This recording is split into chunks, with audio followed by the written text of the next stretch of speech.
পৃষ্ঠা 59 কাজ 1 সরল করো 7x - 6 whole cube minus 5x - 6 whole cube minus 6x into 7x - 6 into 5x - 6।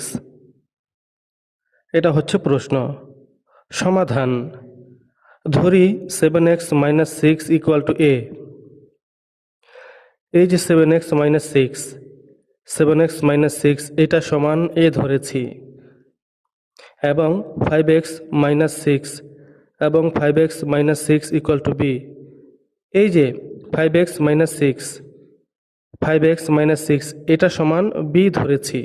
এখন লিখব সুতরাং 7x - 6 এই যে অংশটা যেটা সমান a ধরলাম আর যেটা সমান b ধরলাম। 7x - 6 একবার লিখব, একটা মাইনাস দেব, তারপর 5x - 6 লিখব। এই দুটিকে ব্র্যাকেট দিয়ে আলাদা আলাদা ব্র্যাকেট দিয়ে ওঠাবো, তারপর এই দুটাকে আবার মাইনাস দেব, মাঝখানে মাইনাস দিয়ে লিখে সমান দিয়ে ডান পাশে a - b লিখব। a - b কেন লিখলাম? 7x - 6 সমান a, আর এই যে এই মাইনাসটার মাইনাস 5x - 6 সমান b এখানে লিখব। এটা কেন লিখলাম? এখানে আমরা x এর মান বের করব এই জন্য।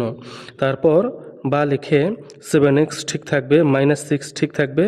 এবার এই যে ব্র্যাকেট পৃষ্ঠা 59 কাজ 2 a plus b equal to 10 এবং ab ইকুয়াল টু 21 হলে a কিউব প্লাস b কিউবের মান নির্ণয় করো। সমাধান দেওয়া আছে, এটা লিখে এই প্রশ্নের মধ্যে যেটি দেওয়া আছে সেটি লিখব। a plus b equal to 10 ab equal to 21 এটা লিখে নেব। তারপর সুতরাং প্রদত্ত রাশি লেখার পর এই যে প্রশ্নে রয়েছে a cube plus b cube এটা লিখে নিলাম।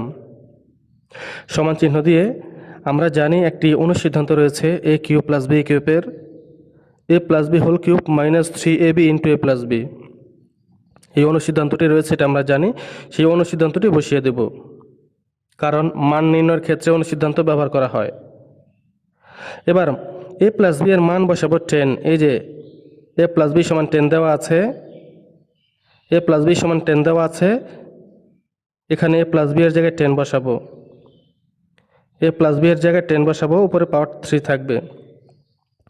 তারপর -3 লিখে ab এর মান হচ্ছে 21, গুণ চিহ্ন দিয়ে 21 দেব, তারপর গুণ চিহ্ন দিয়ে a প্লাস b এর মান 10 বসাবো, a প্লাস b এর মান 10 বসাবো, এখানে মান বসালাম।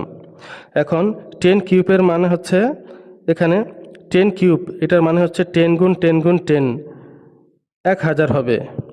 তারপর মাইনাস দিয়ে 3 ইন্টু 21 ইন্টু 10, তিনটা গুণ করে 630 পাওয়া যায়।